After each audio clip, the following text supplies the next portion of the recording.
The ability to take pain. So as I was saying before, this is about emotional resilience. So let's go back to Bill Miller. So think about what Bill Miller went through during the financial crisis. He had recently gone through a divorce, which he said to me it was an amicable divorce, but it halved his assets.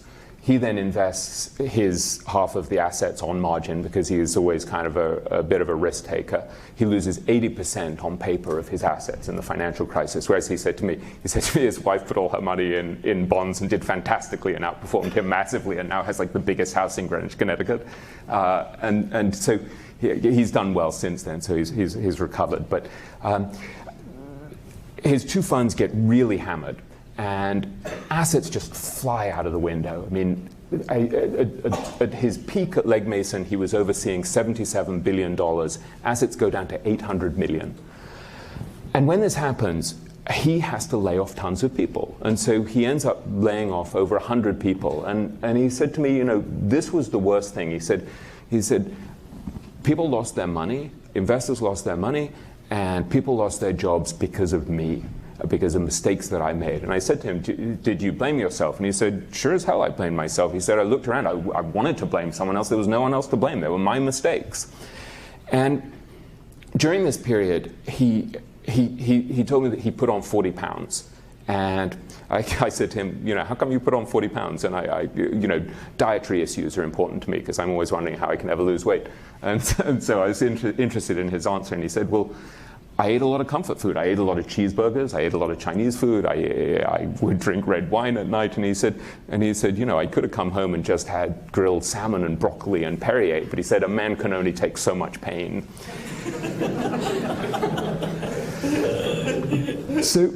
So Miller said to me at one point that if you did a brain scan of the greatest value investors, he said he's pretty convinced that you would find that the greatest value investors are actually wired differently than the rest of us, that they have, that the part of the brain that processes, say, the fear of loss or the pain of loss is actually kind of stunted in them. And I think you can see this in people like Buffett, but there is extremely unemotional. You see it in Marx as well.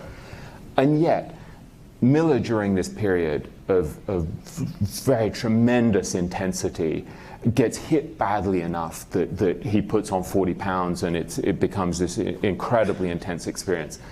And I think this is a powerful reminder that you really need to pay attention. If you want to be long-term successful as an investor, you need to pay attention to the need to build emotional resilience.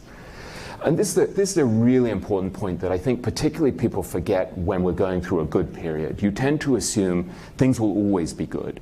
And you tend to overreach during these good periods. You know, we get full of overconfidence and hubris.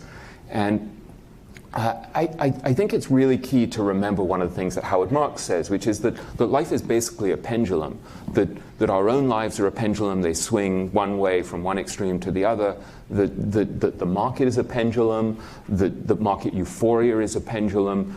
And so just not to get carried away during these periods where everything is good. You don't want to overreach. You want to work on the basis that there is going to be a time where I'm going to get hit.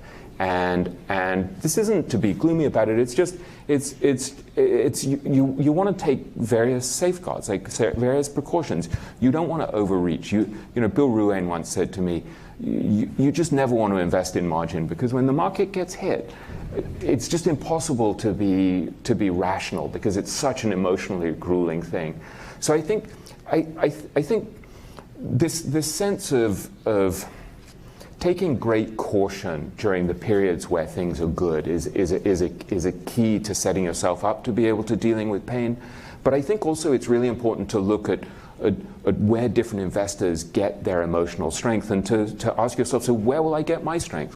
I mean, he said it's their general attitude to misfortune. It's that they're saying you can't necessarily control what happens to you, but you can control your attitude towards it. And this is a very, very important idea. And when I look at all of these great investors, it's very tempting to assume, you know, that there was this straight upward trajectory and their lives were always going to be a success.